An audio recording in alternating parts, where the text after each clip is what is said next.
নবাব সিরাজউদ্দৌলার প্রধান সেনাপতি মির্জাফর আলী খান তো সিরাজউদ্দৌলারই প্রাপ্ত। এখন সেনাপ্রধান তো আপনাদের সরকার প্রধানেরই নিয়োগকৃত, কেন এমনটি হলো?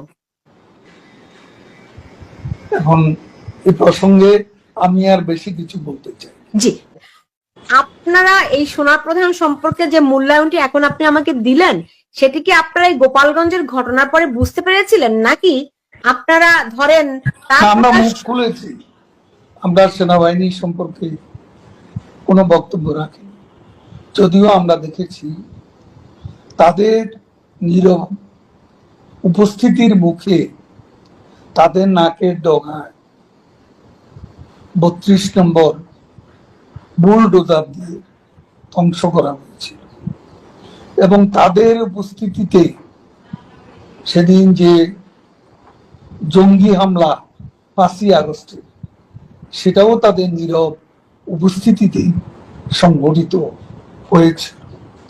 এবং কারো কারো মতে তাদের সায়ও ছিল, সমর্থন সূচক সম্মতি ছিল, এরকমটাও আমরা জানতে পেরেছি।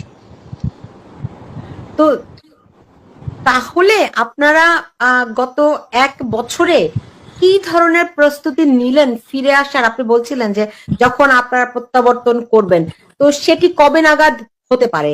সেনাবাহিনীকে যদি আপনাদের বিরুদ্ধে থাকে, সেক্ষেত্রে আপনারা কেমন করে অগ্রসর হবেন? গোটা সেনাবাহিনী আমাদের বিরুদ্ধে, এ কথা তো আমরা বলি। সেনাবাহিনীর মধ্যে বিভিন্ন সমীকরণ থাকতে পারে। সেনাবাহিনী অ্যাজ এ হোল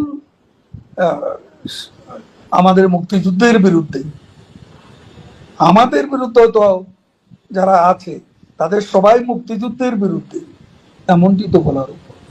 বাংলাদেশের মুক্তিযুদ্ধকে যখন ধ্বংস করার জন্য চক্রান্ত চলছে, আমার বিশ্বাস দেশপ্রেমিক সেনাবাহিনী সেখানে তাদের যে দায়িত্ব, ইতিহাস অর্পিত যে দায়িত্ব, সে দায়িত্ব সময় মতো তারা পালন করবে।